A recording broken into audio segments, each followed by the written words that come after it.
Technical drills and warm-ups, are they necessary? And how do you do them in a way where they're actually gonna help your playing and not just gonna be some mindless noodling exercise?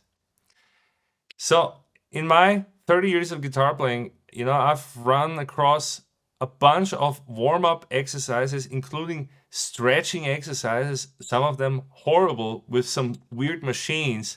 And I've also seen some highly acclaimed legendary guitar players doing really weird warm-ups that make me think, is it really good to warm up, or are technical drills really good? I've also had a few teachers that told me in the past, just play as much and you don't need a warm-up specifically. So I want to go on the bottom of this today, and I want to show you some of my favorite warm-up exercises that go beyond the regular spider exercise that you probably know already, that people are just usually just noodling down, there's no better way to say it, without a metronome, with bad form, and just this is not the way to warm up. This is also what my thumbnail of the video refers to. So instead, I want to show you how to do this purposefully, how you can even use the spider in a way that makes a lot of musical sense. And by the end of the video, you will have a new approach to using warm-up exercises to actually further your technique, not only warm up, but foster your connection between both hands. That is my hope for today's lesson. But you might be asking, why should you be listening to this guy? My name is Ulrich Ellison. I've been playing guitar for over 25 plus years. I've been playing thousands of shows on all 5 continents. And 5 years ago, I founded Total Guitar Transformation. Since then, I have helped hundreds of guitarists, usually at the intermediate level, usually grown-ups that are over 40 years old. My oldest student is 86 years old. So yeah, I help grown-ups to become more expressive on electric guitar. And I want to show you what works best for guys like you. So if you are a 12-year-old watching this, this is probably not going to apply for you. But if you've been playing for a while and you want to learn some great warm-ups, then stick around. All right, let's get started. So first, let's talk about infrastructure when you practice. I'm going to ask you to have a metronome ready, to have a drone ready, or drones in all 12 keys. So you can play this from a computer or from a phone. Maybe make a playlist on YouTube. There's many ways to do this. And then I also want you to be able to play drum grooves. This is going to be our practice environment, because it makes absolutely no sense, in my opinion, to do any warm-up exercises without a metronome. So let's get started. I have a metronome here, and I'm going to set this metronome to 70 beats per minute. And then I'm going to put on a drone, and I'm just going to use a G drone. I'm going to explain later why I use that drone. And I'm going to show you my first warm-up exercise. This is especially great for hand synchronization and picking accuracy. It goes like this.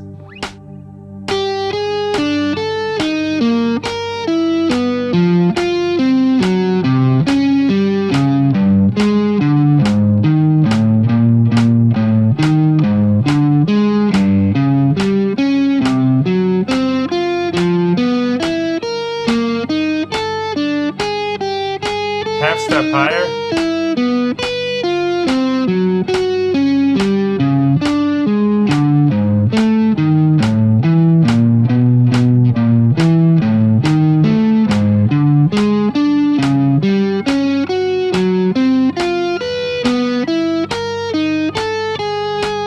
Yeah, sounds a little weird, right? Yes, but this is a wonderful exercise, and that takes care of many aspects of your playing.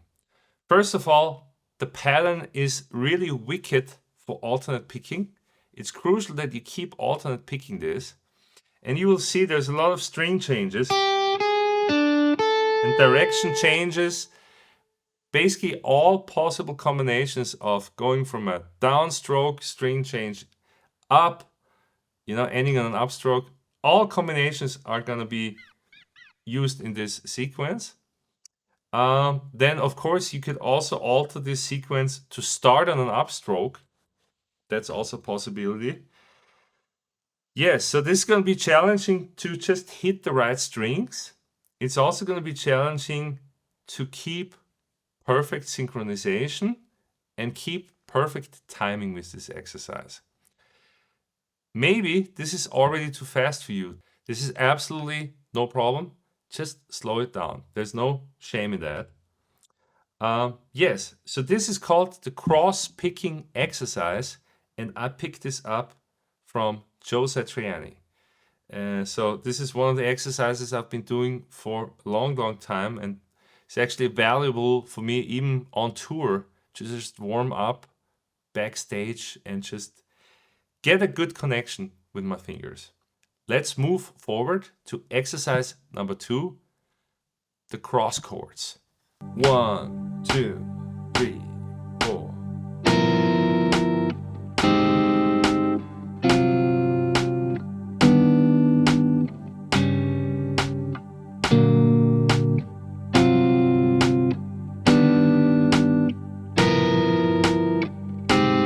Up a half step.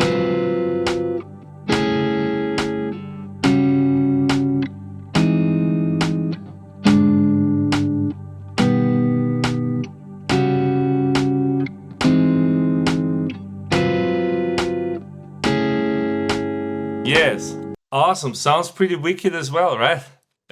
Yes, so you might be wondering, what's the purpose of this exercise, Ulrich?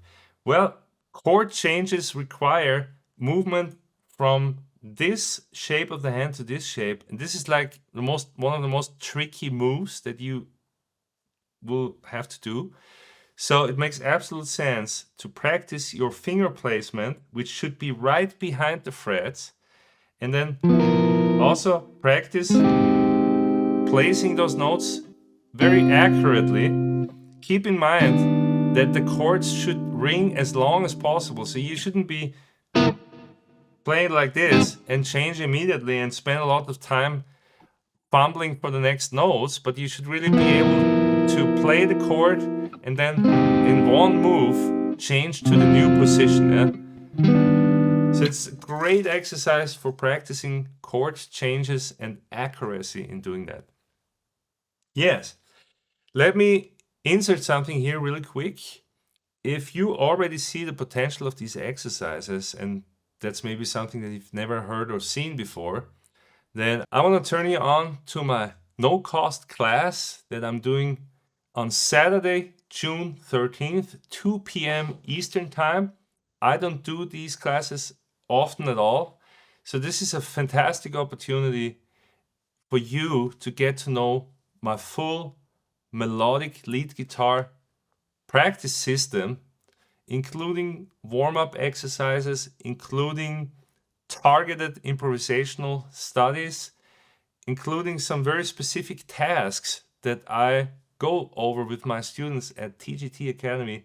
So basically, we'll just take you backstage for this class, and I'm just gonna show you some of the exercises without filter that students pay me a lot of money to show them and to work with them.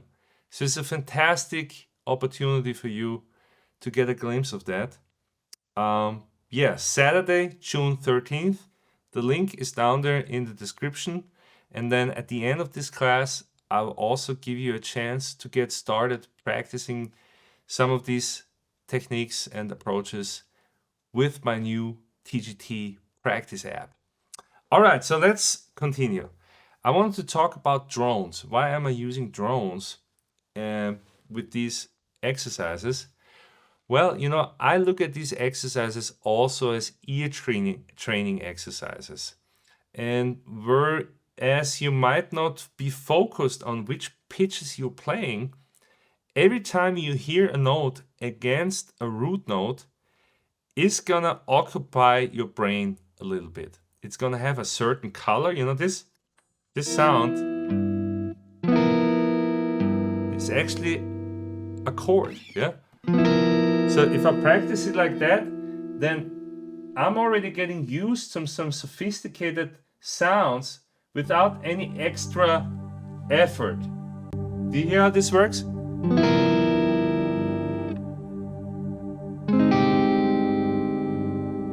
Pretty amazing sounds actually, right? Now that you pay attention to those. So this is just a way of making your practice a little more musical, a little more engaging for your ears. So that's why we always use drones at TGT Academy. All right. Last but not least, the third exercise that I want to show you today. And this third one is actually related to the infamous spider exercise.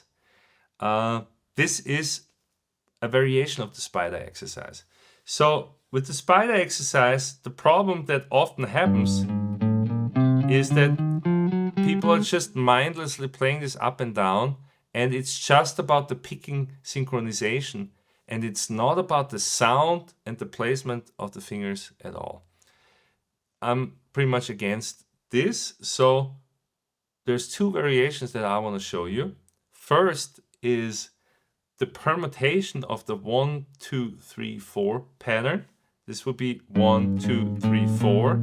So now we can also do 1, 3, 2, 4. Yeah? Or we can do 1, 4, 2, 3. Or we can do 4, 3, 1, 2. Yeah, we can do all these variations. And that already brings way more fun in it because it requires your finger independence to be really good. And you have to think a little more. Yeah? So let's do this first. I'm just gonna call out some variations and play over this as a demonstration here. Check it out. So we go. 1, 2, 4, 3, 1, 2, 4, 3. Now I'm going 4, 3, 1, 2. 4, 3, 1, 2, 4, 3, 1, 2. And you know, try when you practice to always keep going.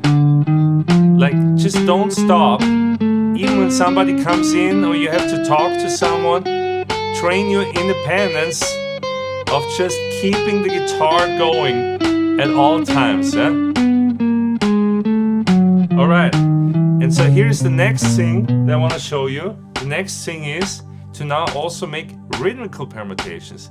So not changing the tempo, but instead I'm just gonna play different subdivisions. You're probably familiar with quarter notes, eighth notes, 16ths. Well, I'm also gonna use eighth note triplets here, and you can just switch back and forth. So I'm actually gonna start with the eighth notes, and I'm going to eighth note triplets. Check it out. Eighth note triplets.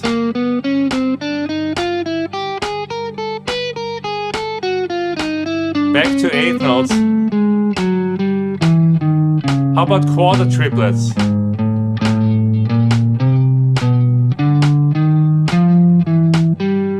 You see how a simple exercise suddenly can become pretty challenging? Eighth notes again. A little too fast. I came out a little fast. How about 16th notes? So.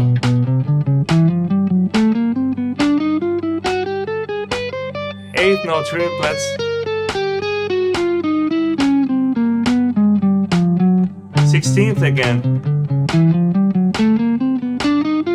Eighth note triplet.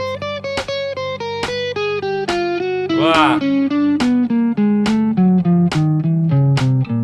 Yes. So this already led me to my limits of concentration, like trying to talk to you, trying to show you this, and doing this at the same time. You know, this already requires all my concentration, and that's a good sign.